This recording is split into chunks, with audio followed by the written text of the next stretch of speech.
السلام علیکم، میں آپ کا دوست سید کلیم بخاری۔ پہلے یہ ویڈیو دیکھیں، اچھی لگے تو لائک فالو کریں اور آگے دوستوں کو شیئر کریں اور ہمارے ساتھ جڑے رہیں اسلامی ویڈیو دیکھنے کے لیے۔ چلیے یہ ویڈیو دیکھتے ہیں۔ یہ بات ذہن میں رکھیے کہ گھر کیسے ٹوٹتے ہیں؟ جب مرد یہ چاہ لیتا ہے کہ بیوی 100% میرے مزاج کی مطابقت میں ڈل جائے، اور ایسا عملاً ممکن نہیں ہے۔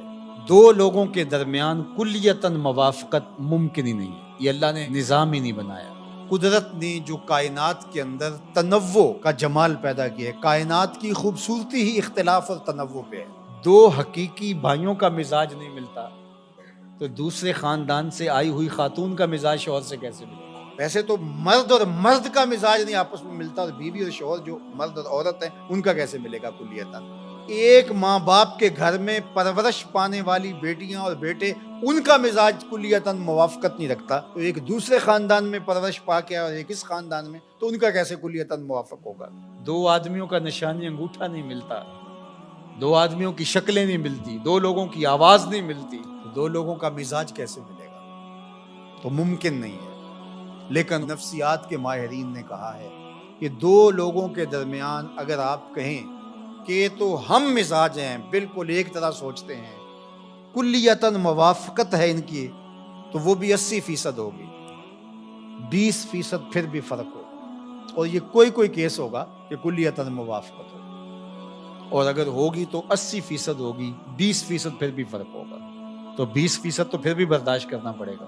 تو جب مرد نے یہ طے کر لیا کہ عورت کلیتاً میرے مزاج کے مطابق ہو تو پھر ٹھیک ہے، پھر گھر اچھا رہے گا۔ اگر میرے مزاج سے تھوڑا سا تفاوت بھی ہوا تو گھر میں لڑائی ہوئی تو گھر کبھی بھی امن کا گہوارہ بن نہیں سکتا۔ اور اگر یہ بات عورت نے سوچ لی، جو اکثر عورتیں سوچتی ہیں، اور وہ کہتی ہیں کہ یہ مرد بالکل میری مٹھی میں بند ہونا چاہیے، یہ سوچے بھی تو میرے مزاج کی مطابقت میں ڈل کے سوچے، اور اس کے لیے ان کو کسی عامل سے تعویذ لینا پڑے، اور عامل کہتے ہیں کہ سنگ دل سے سنگ دل محبوب قدموں میں، تو شوہر تو چیز ہی کوئی نہیں، تو وہ پھر وہ اس کے پاس بھی جاتی ہے کہ شوہر بالکل میری مزاج کی مطابقت میں ہو، اور اس کے لیے شوہر کی لائی کمائی ضائع کر دیتی ہیں، اور ساری زندگی یہ مسئلہ حل ہی نہیں ہوتا، کیونکہ یہ حل ہونے والا ہی نہیں ہے، یہ مسئلہ لا ینحل ہے۔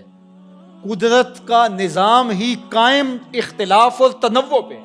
دو لوگوں کے درمیان کلیتاً موافقت ممکن ہی نہیں ہے، تو جب ممکن نہیں ہے تو تم ایک ایسی چیز جو ممکن نہیں ہے اس کو کیوں تم کوشش کر رہے ہو اور ساری زندگی برباد کر رہے ہو؟ تو اللہ کے محبوب نے اس کے لیے کتنی خوبصورت بات فرمائی، کہا اس کی کچھ چیزیں تمہیں ناپسند ہوں گی اور وہ ساری زندگی تمہارے مزاج سے ٹکراتی رہے گی، لیکن تم ان چیزوں پر نظر رکھو جو تمہیں پسند ہیں، گھر سوکھا ہو جائے گا۔ اللہ اکبر۔ اور ان پسندیدہ چیزوں میں سے ایک چیز عورت کی وفا ہے، اور یہ تقریباً ہر عورت میں ہوتی ہے۔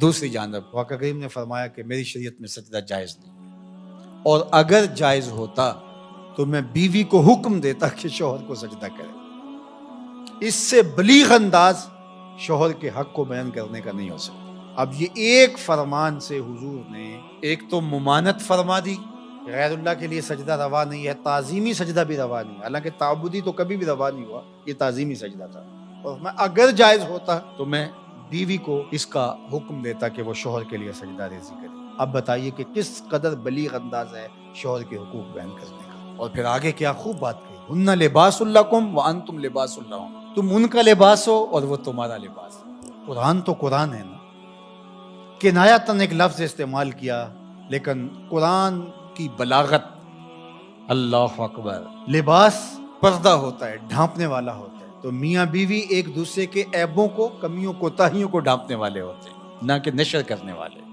اور تیسرا لباس زینت ہوتا ہے، لباس سے زینت بڑھ جاتی ہے۔ اگر کوئی بے لباس ہو تو کس قدر اس کے وجود سے وحشت آئے۔